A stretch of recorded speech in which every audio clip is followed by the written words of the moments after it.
تو آپ نے یہ احتجاج کیوں کیا تھا اور پھر آپ کے ساتھ کیا سلوک کیا گیا؟ کہ انہوں نے ہٹلر کی طرح، بالکل ہٹلر کی طرح، میں کوئی ایگزیجریٹ نہیں کر رہا، انہوں نے ہاتھ اٹھایا اور انہوں نے کہا کہ ان کو اٹھا کے باہر پھینکو، ان کو باہر نکالو.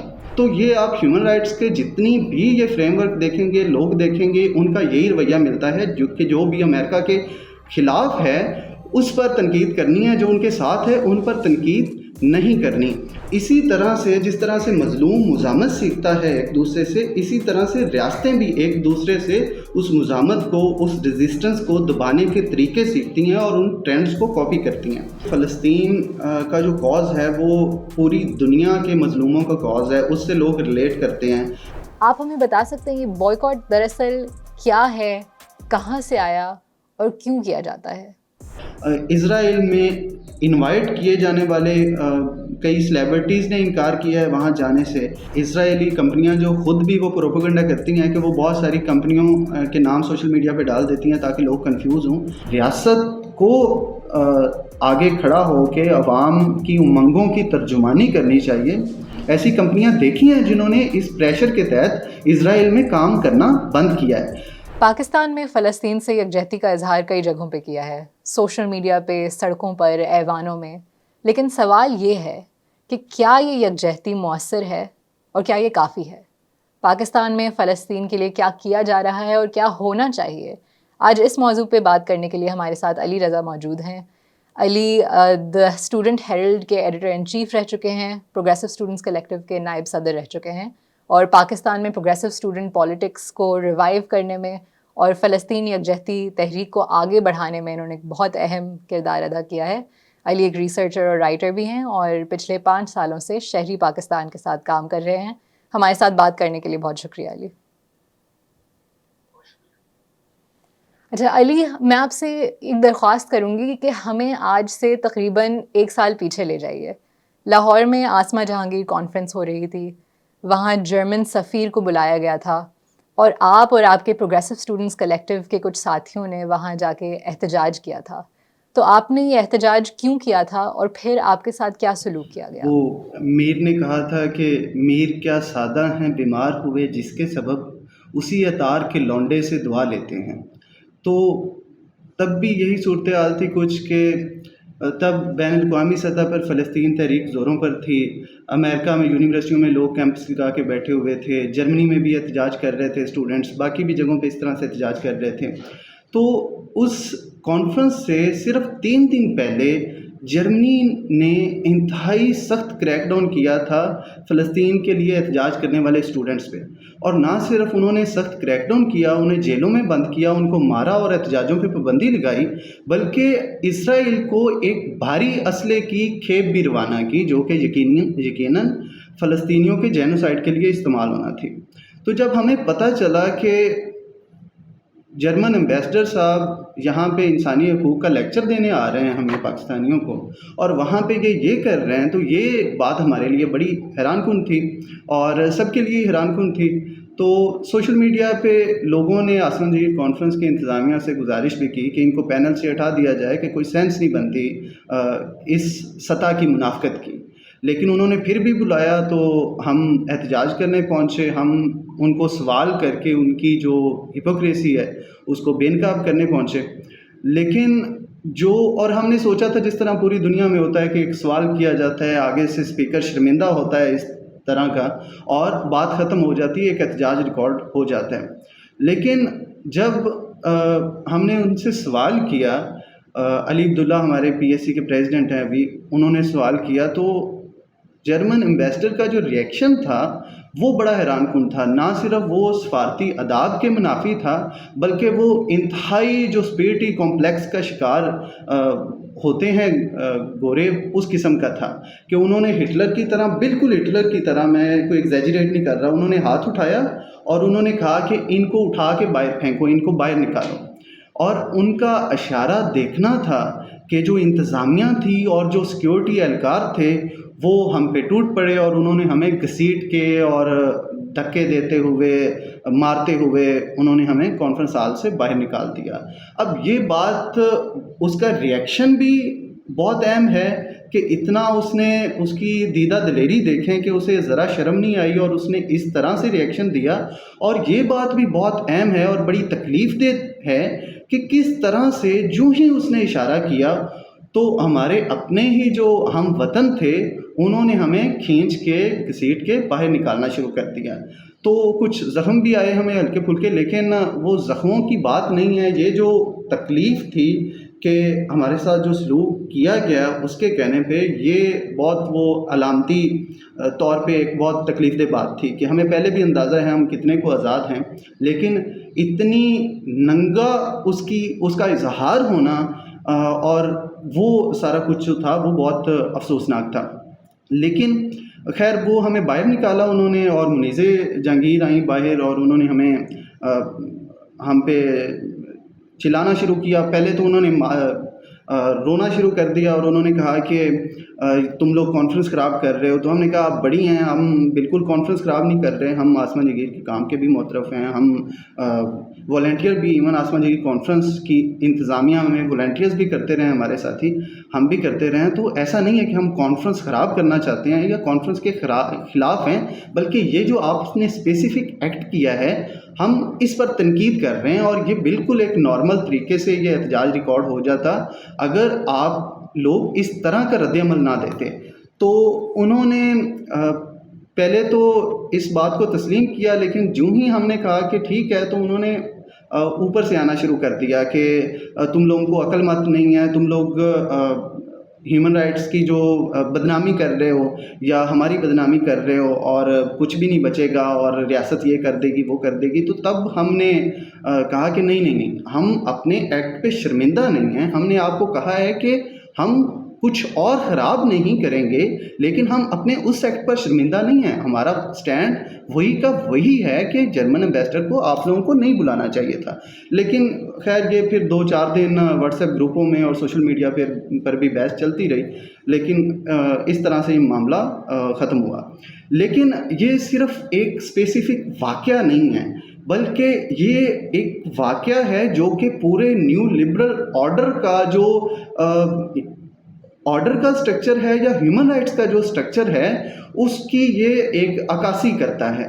پورا جو نظام ہے نیو لبرل آرڈر ہے پوری دنیا میں، اور ہیومن رائٹس اس کا جو ونگ ہے وہ سارا اسی طرح سے چل رہا ہے کہ ایک طرف یہ لوگ امریکن بیسڈ جتنا بھی یہ سارا نظام ہے، ایک طرف یہ ہیومن رائٹس کی بات کرتے ہیں، ہیومن رائٹ کے لیے فنڈ دیتے ہیں، دوسری طرف پوری دنیا میں اس وقت جو حالیہ تاریخ کی سب سے سنگین ہیومن رائٹ کی خلاف ورزیاں ہیں اس میں یہ خود ڈائریکٹلی انوالو ہیں. یہ فریڈم آف ریلیجن کی کمپین کرتے ہیں، دوسری طرف فلسطین میں مسجدیں چرچ کچھ نہیں چھوڑا انہوں نے، وہ تباہ کیے جا رہے ہیں.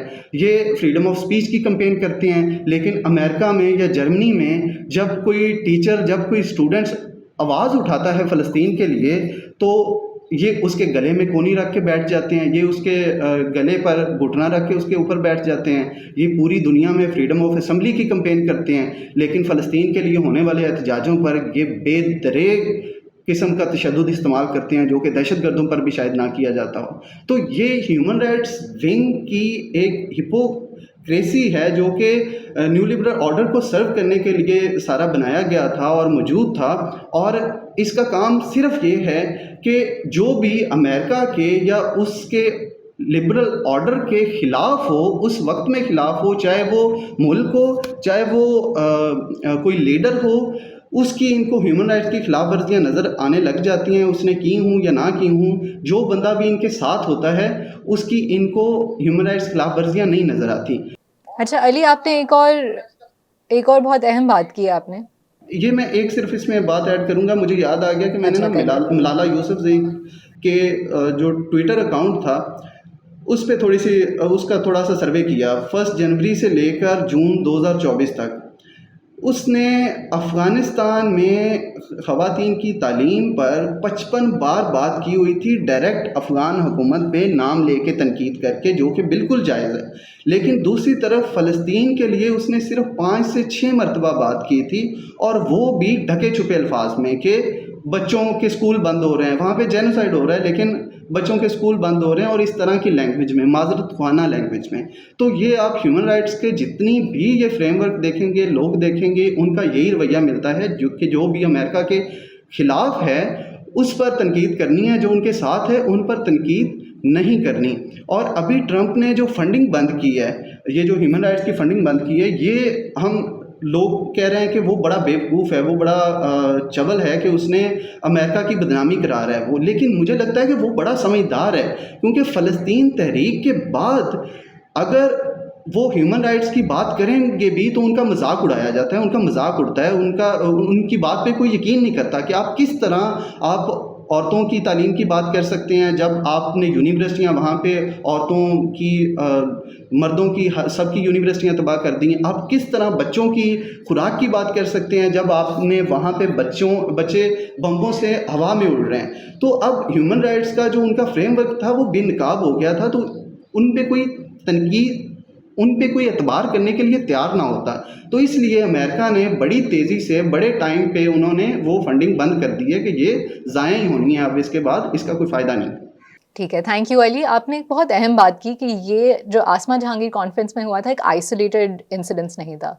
تو اس کے علاوہ پاکستان میں جن طلبہ نے فلسطین یکجہتی تحریک میں حصہ لیا ہے، ان کے ساتھ یونیورسٹی انتظامیہ کا اور ریاست کا کیا رویہ رہا ہے؟ جی، جس طرح سے کولمبیا میں طلباء نے احتجاج کیا تھا اور ان کو دیکھ کے پوری دنیا کے طلباء موٹیویٹ ہوئے تھے اور طلباء نے طلباء سے سیکھا تھا اور انہوں نے مزاحمت کی، اسی طرح سے جس طرح سے مظلوم مزاحمت سیکھتا ہے ایک دوسرے سے، اسی طرح سے ریاستیں بھی ایک دوسرے سے اس مزاحمت کو، اس ریزسٹنس کو دبانے کے طریقے سیکھتی ہیں اور ان ٹرینڈز کو کاپی کرتی ہیں. اور ابھی بھی یہی کچھ ہو رہا ہے، جو کچھ امریکہ میں وہاں پہ طلباء کے ساتھ ہو رہا ہے، یونیورسٹیوں کو وہ کنٹرول کیا جا رہا ہے، ڈسپلن کیا جا رہا ہے، اسی طرح سے پاکستان میں بھی ہو رہا ہے. وقتی طور پر تو تب کیونکہ اس تحریک کے دوران اتنی زیادہ سپورٹ تھی عوامی، اور پھر ہمارا جو حکومت تھی یا ریاست تھی اس کے پاس لیجٹیمیسی بھی نہیں تھی، جس طرح سے وہ الیکشن جس طرح کا کروا کے حکومت میں آئے تھے، تو اس لیے وہ ہم پہ کریک ڈاؤن کر نہیں سکتے تھے.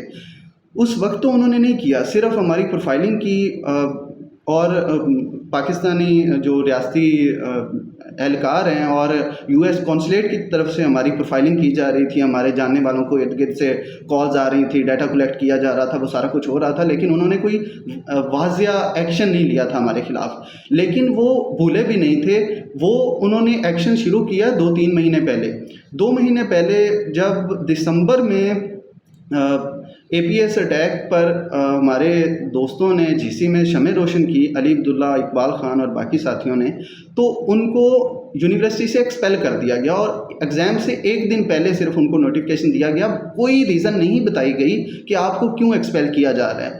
اور کوئی موم بتی جلانے سے کوئی اتنی زیادہ قیامت تو نہیں آ جاتی، تو وہ مسئلہ نہیں تھا. اصل میں وہ فلسطین تحریک کی وجہ سے ہی وہ ریئیکشن دیا جا رہا تھا، اور ریاست بھولی نہیں تھی. اس نے نہ صرف ان 2 لوگوں کو ایکسپیل کیا، بلکہ اس وقت پورے پاکستان میں یونیورسٹیوں میں ایک سخت کریک ڈاؤن جاری ہے اسٹوڈنٹس پر، اسٹوڈنٹ پالیٹکس کرنے والے اسٹوڈنٹس پر. پنجاب یونیورسٹی سے 90 اسٹوڈنٹس کو نکالا گیا، 90 اسٹوڈنٹس کو پچھلے 2 ہفتے میں. پنجاب یونیورسٹی میں آپ جا کے دیکھیں، وہاں پہ مستقل پولیس کی چوکیاں بن گئی ہیں، وہاں پہ پولیس وہ جھگیاں سی لگا کے بیٹھی ہوئی ہے، واٹر کیننز، بختر بند گاڑی ہر وقت پنجاب یونیورسٹی میں کھڑی رہتی ہے. اسی طرح سے جو آپ یقین کریں کہ ٹارچر سیل اور جو سافٹ ویئر اپڈیٹ کرنے والا سیل ہوتا ہے، کمرہ ہوتا ہے پنجاب یونیورسٹی میں، وہ ایلوکیٹ کیا گیا ہے اور وہاں پہ طلباء کو لے جا کے ان کے سافٹ ویئر اپڈیٹ کیے جاتے ہیں. تو یہ صرف ایک یونیورسٹی کی مثال ہے، پورے پاکستان کی یونیورسٹیوں میں یہی کچھ چل رہا ہے. سیکورٹائزیشن بالکل جس طرح سے امریکہ میں چل رہی ہے اسی طرح سے پاکستان کی یونیورسٹیوں میں چل رہی ہے. لیکن کیونکہ انڈیا والا ابھی معاملہ بن گیا ہے، بلوچستان والا ہے، وہ 6 کنالز والا ہے، جو کہ بالکل جینون ایشوز ہیں، وہ ان کی ہائپ اتنی زیادہ ہے کہ یہ جو بہت چلاکی سے ریاست واردات ڈال رہی ہے، اس پر بہت زیادہ بات ہو نہیں رہی. اور ظاہر ہے مین اسٹریم میڈیا تو ویسے بھی کور نہیں کرتا، اور سوشل میڈیا پر بھی کیونکہ وہ بڑے ایشوز بنے ہوئے ہیں اس لیے یہ کور نہیں ہو رہے ہیں. لیکن طلبہ جو فلسطین تحریک تھی اس سے بہت زیادہ خوفزدہ ہوئی تھی حکومت ریاست، اور اس کے بعد مسلسل یہ وی سیز کے ساتھ، چیف سیکورٹی آفیسرز کے ساتھ یونیورسٹیز کے میٹنگ کر رہے تھے اور اسٹریٹجی بنا رہے تھے تاکہ طلبہ کو کنٹرول کیا جائے، یہ دوبارے کھڑے نہ ہوں، اور وہ سارا پروگرام ابھی جو ہے وہ امپلیمنٹ کیا جا رہا ہے۔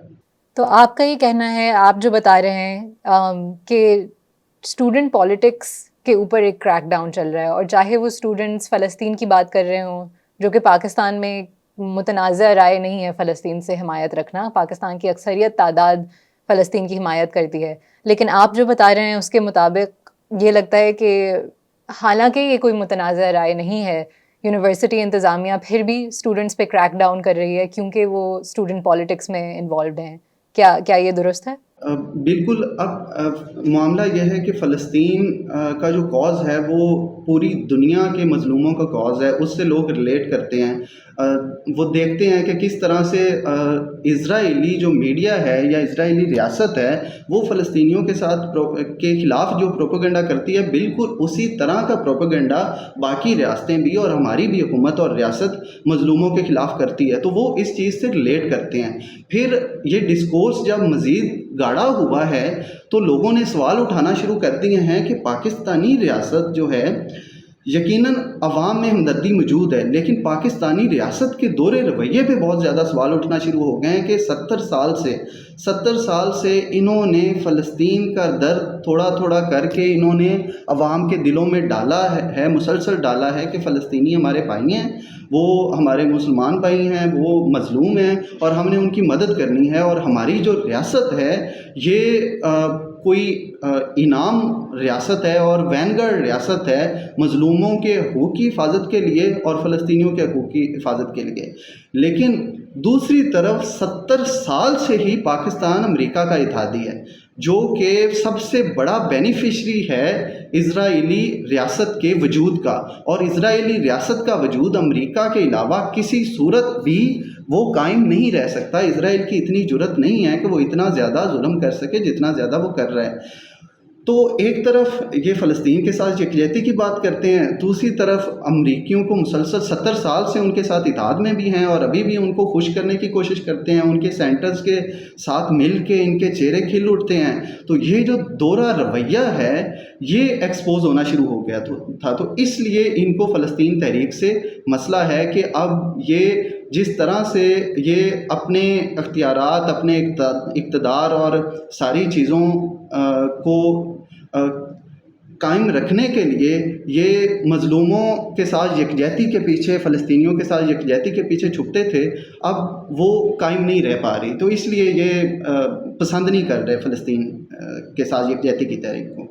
ٹھیک ہے، ایک لمحے کے لیے اب ہم زوم آؤٹ کرتے ہیں۔ ہم نے اسٹوڈنٹ ایکٹیویزم کی بات کی، پاکستان میں پچھلے 3 سالوں میں فلسطین تحریک نے کیا کیا ہے اور انہیں جنرلی کن چیلنجز کا سامنا کرنا پڑا ہے، اس پہ کچھ روشنی ڈالیے۔ فلسطین تحریک پچھلے 2-3 سال میں 3 فیزز سے گزری ہے۔ پہلا فیز تھا کہ جس میں ہم ظاہر ہے اس جو ظلم ہو رہا تھا اس پر افسوس کا اظہار کر رہے تھے، اس پہ دکھی ہو رہے تھے اور ویگلی احتجاج کر رہے تھے، کہیں لبرٹی میں کوئی کر رہا ہے، کہیں پہ کوئی سوشل میڈیا پہ کچھ کر رہا ہے، تو بددعائیں اور یہ سارا سلسلہ چل رہا تھا۔ دوسری طرف جو کچھ لبرلز تھے یا جو وہ پوسٹ کلونیل ہینگ اوور بھی ہے، تو خود کو کمتر ثابت کرنے پہ کچھ لوگ لگے رہتے ہیں، تو وہ اسرائیل کی بھی حمایت کر رہے تھے یا کم سے کم اس ڈسکورس کو برابری کے طور پر دیکھ رہے تھے کہ حماس نے پہلا اٹیک کیا ہے اور 7 اکتوبر سے بس فلسطین اور اسرائیل کی تاریخ جو ہے وہ شروع ہوتی ہے، تو اس طرح سے بھی کچھ لوگ جو تھے وہ لگے ہوئے تھے، یہ بحثیں بھی چل رہی تھیں۔ دوسرا فیز آتا ہے جب ہم یہ جرمن ایمبیسڈر والا واقعہ ہوتا ہے۔ جرمن ایمبیسڈر والا واقعہ اتنا اہم نہیں تھا جتنا اہم یو ایس کونسلیٹ کا احتجاج تھا، جو کہ جرمن ایمبیسڈر والے واقعے کے 3 دن بعد ہم نے یو ایس کونسلیٹ لاہور کے سامنے کیا تھا۔ ہم پچھلے سارے دورانیے میں دیکھ رہے تھے کہ لوگ کوئی کدھر احتجاج کر رہا ہے، کوئی کدھر احتجاج کر رہا ہے اور ویگلی احتجاج کر رہے ہیں، کوئی ٹھوس کوئی واضح لائن نہیں ہے. اور یو ایس کونسلیٹ جو کہ جگہ ہے ایگزیکٹ احتجاج کرنے کی فلسطین کے لیے جہاں پہ احتجاج بنتا ہے، کیونکہ یو ایس کونسلیٹ جیسے میں نے کہا کہ امریکہ اس کا سب سے بڑا بینیفیشری ہے اور اس کو اسرائیل مشرق وسطیٰ میں اس کی ہی چوکیداری کر رہا ہے، اس کے مفادات کی. تو ہم سمجھتے تھے کہ یو ایس کونسلیٹ وہ جگہ ہے جہاں پہ احتجاج ہونا چاہیے. لیکن بڑی حیرانگی کی بات تھی ہمارے لیے کہ مین اسٹریم سیاسی جماعتوں سے تو امید بھی نہیں ہے، پی پی، نون لیگ یا پی ٹی آئی، انہوں نے تو کیا ہی احتجاج کرنا. لیکن جو مذہبی گروہ ہیں، جو ترقی پسند گروہ ہیں، جو کہ انٹیلیجنسیا ہے یہاں کی، جو کہ اکیڈمیا ہے، جو کہ ایکٹیوسٹ ہے، مختلف قسم کے سول سوسائٹی ہے، وہ بھی یو ایس کونسلیٹ کے سامنے جانے کے لیے تیار نہیں تھی. وہ بھی یو ایس کونسلیٹ کے سامنے احتجاج کرنے کے لیے تیار نہیں تھی. کسی کو ڈر تھا کہ کل کو ہمیں ویزا نہیں ملے گا، کسی کو ڈر تھا کہ کل کو فنڈنگ نہیں ملے گی، کسی کو ڈر تھا کہ پتہ نہیں ریاست کیا کریک ڈاؤن کر دے گی، ریاست کا رد عمل کیا ہوگا.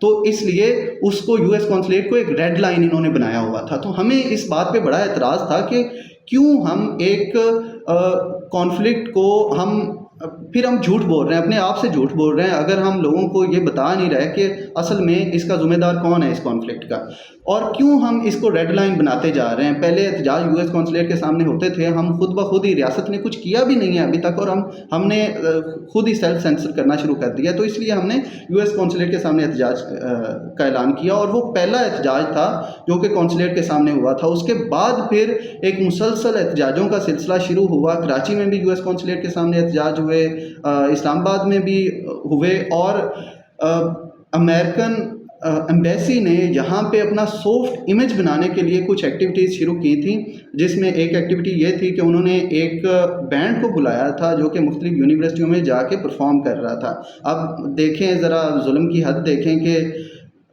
یہ کیا کس قدر جبر کر رہے ہیں، اور یہاں پہ یہ بینڈ پہ لوگوں کو، اسٹوڈنٹس کو لگا کے ان کو ڈسٹریکٹ کر رہے تھے اس تحریک سے. تو اس بینڈ کو بھی ہم نے جی سی میں اور کئی اور جگہ ایکٹیویٹیز کرنے سے روکا، ان کو ہم نے ان کے ایونٹ ڈسٹرپٹ کیے، اور اس کے بعد وہ یہاں سے چلے گئے، اور باقی بھی احتجاج ساری یونیورسٹیوں میں شروع ہوئے. تو یہ وہ وقت تھا جب فلسطین تحریک پیک پر تھی اور کلیئرٹی تھی اس میں کہ ہیومن رائٹس پر اس نے بات کرنا شروع کی، اس نے امپیریلزم پر بات کرنا شروع کی، اس نے مسلم جو اتحاد ہے او آئی سی وغیرہ یا مسلم حکمرانوں کا جو رول ہے اس پہ بات کرنا شروع کی، بی ڈی ایس پہ بات شروع ہوئی. تو یہ وہ وقت تھا جب پیک تھی، اور سارے لوگ جو کہ پہلے کنفیوز بھی تھے کہ حماس کا قصور ہے یا اسرائیل کا ہے، وہ سارے کلیئر ہو گئے تھے. اور جو ایون سپورٹ کرنا بھی چاہتے تھے ان میں بھی اتنی وہ اخلاقی جرت نہیں رہ گئی تھی کہ وہ اسرائیل کو سپورٹ کر سکیں یا حماس کے یا فلسطینیوں کے خلاف بات کر سکیں. تو تب ایک کنسنسس بلڈ ہوا. ابھی یہ تحریک جو ہے یہ تیسرے فیز میں داخل ہوئی ہے، جس میں کچھ لوگ ایسے ہیں جو کہ مایوس ہو گئے ہیں کہ کوئی فائدہ نہیں ہوا اور کچھ بھی نہیں ہو سکا. کچھ لوگ ایسے ہیں جو کہ فرسٹریٹ ہو رہے ہیں، جیسے آپ نے دیکھا کہ مختلف جگہوں پہ وائلنٹ احتجاج اور تشدد شروع ہو گیا. اور کچھ لوگ ایسے ہیں جو کہ دوبارے سے جن کو وہی ایک کمپلیکس ہے، انفیریٹی کمپلیکس ہے کہ گورے ہم سے زیادہ مہذب ہیں، امریکہ ہم سے زیادہ مہذب ہیں، ہم جاہل ہیں، ہم کمتر ہیں، انہوں نے دوبارے سے بات کرنا شروع کر دی ہے. کوئی عجیب فیک آرٹیکلز اٹھا کے لا رہا ہے کہ حماس نے اتنے بلین ڈالرز کی کرپشن کر دی ہے، اور حماس کا یہ قصور ہے، حماس کا وہ قصور ہے. اور چوتھا لوگ وہ ہیں جو کہ ہم ایسے ہیں جو کہ بی ڈی ایس تحریک کو زیادہ ڈیٹیل میں لوگوں کو سمجھانے اور خود سمجھنے میں لگے ہیں، اور اس کا مطلب وہ جو سیاسی شعور کی سطح ہے یا ٹھوس اقدامات ہیں ان کو زیادہ اچھے سے سمجھنے اور سمجھانے میں اور سولیڈیرٹیز بلڈ کرنے میں لگے ہوئے ہیں. تو یہ اس وقت تیسرا فیز چل رہا ہے اس تحریک کا. ٹھیک. اور ابھی آپ نے بات کی کہ کچھ لوگ مایوس بھی ہو گئے ہیں کہ اب تک شاید اتنا اثر نہیں ہوا ہے فلسطین تحریک کا. تو آپ ہمیں یہ بتا سکتے ہیں کہ اب تک طلبہ نے جو کیا ہے اور فلسطین کی یکجہتی میں جو کچھ کیا گیا ہے پاکستان میں، کیا اب تک اس کا کوئی ٹھوس فائدہ ہوا ہے یا ہوتا نظر آ رہا ہے؟ بالکل میں سمجھتا ہوں کہ بہت زیادہ فائدہ ہوا ہے کہ سیاسی جو تبدیلی ہوتی ہے یا کوئی بھی تبدیلی ہوتی ہے سیاسی سماجی، اس کا جو پہلا قدم ہوتا ہے، پہلی سیڑھی ہوتی ہے، وہ سیاسی شعور ہوتا ہے۔ تو اس تحریک نے ہمیں سیاسی شعور بہت زیادہ سیاسی شعور دیا ہے۔ سیاسی شعور کی جو اجتماعی سیاسی شعور ہے ہمارے ملک کا، ہمارے لوگوں کا، وہ بہت زیادہ بڑھ گیا ہے۔ اس سے پہلے جیسے میں نے ابھی بات کی کہ وہ پوسٹ کلونیل ایک اسٹیٹ میں ہم رہ رہے ہیں، تو وہ انفیریٹی کمپلیکس میں بہت زیادہ لوگ ہوتے ہیں۔ احسن نثار جیسے لوگ ہر وقت یہی تانے دیتے رہتے تھے اس لوگوں کو کہ تم لوگ جنگلی ہو، تم لوگ وحشی ہو، وہ دیکھو وہ امریکن کتنے مہذب ہیں، کتنے وہ ہیومن رائٹس کی، اخلاقیات کی اور ساری بات کرتے ہیں۔ تو وہ سارا کچھ بے نقاب ہو گیا ہے۔ تو ہم حقیقت میں ہم ڈی کولونائز آج ہوئے ہیں، اس تحریک میں ہم ڈی کولونائز، ہماری تھاٹس، ہمارے ذہن جو ہیں وہ ڈی کولونائز ہوئے ہیں۔ پھر جو یہ نیو لبرل آرڈر کی ڈیموکریسی والا سارا جو جھوٹ تھا، یہ بے نقاب ہوا ہے کہ پوری دنیا میں لاکھوں کروڑوں لوگ احتجاج کر رہے ہیں، لیکن کسی بھی ملک کی جو حکومت ہے، جو ریاست ہے، اس کے کانوں تک جوں تک نہیں رینگ رہی۔ تو یہ جمہوریت تو نہ ہوئی۔ یہ جمہوریت کا تو مطلب یہ ہوتا ہے کہ جو حکومت ہوتی ہے وہ عوام کی امنگوں کی، عوام کی جو فیلنگز ہوتی ہیں، جو اس کی ڈیمانڈز ہوتی ہیں، اس کی وہ ترجمانی کر رہی ہوتی ہے۔ لیکن لاکھوں کروڑوں لوگوں کے نکلنے کے باوجود کوئی حکمران سٹینڈ لینے کے لیے تیار نہیں ہے فلسطین کے ساتھ۔ اس کا مطلب ہے کہ یہ جمہوریت نہیں ہے، یہ عوام کی جمہوریت نہیں ہے، یہ بورژوا ڈیموکریسی ہے، جو کہ ایلیٹ کی جمہوریت ہوتی ہے، جو کہ ایلیٹ کے مفادات کی جمہوریت ہوتی ہے۔ تو اس جمہوریت پر پوری دنیا میں اور پاکستان میں لوگ کلیئر ہوئے ہیں کہ کس طرح سے یہ ایک جھوٹ ہے۔ پھر پاکستان میں 70 سال سے ریاست کی مضبوطی کی بات کی جا رہی تھی۔ ایٹم بم بنایا، ہم نے سیکیورٹی اسٹیٹ بنایا اس ملک کو، اور اس کا جو لاجک دیا جا رہا تھا، جو لوگوں کے پیٹ کاٹ کے وہ ڈیفینس بجٹ اور سارا کچھ جسٹیفائی کیا جا رہا تھا، اس کا لاجک عوام کو یہ دیا جاتا تھا کہ ہم، جیسے میں نے کہا کہ وین گارڈ ہیں مسلم امہ کی، اور ہم وین گارڈ ہیں مظلوموں کی، ہم جہاں بھی ظلم ہوگا ہم مظلوموں کے ساتھ کھڑے ہوں گے۔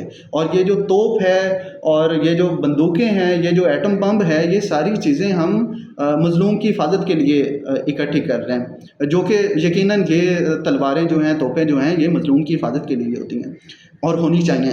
لیکن آج لوگوں پر یہ واضح ہوا ہے کہ یہ 70 سال سے ہمارے ساتھ جھوٹ بولا جا رہا تھا۔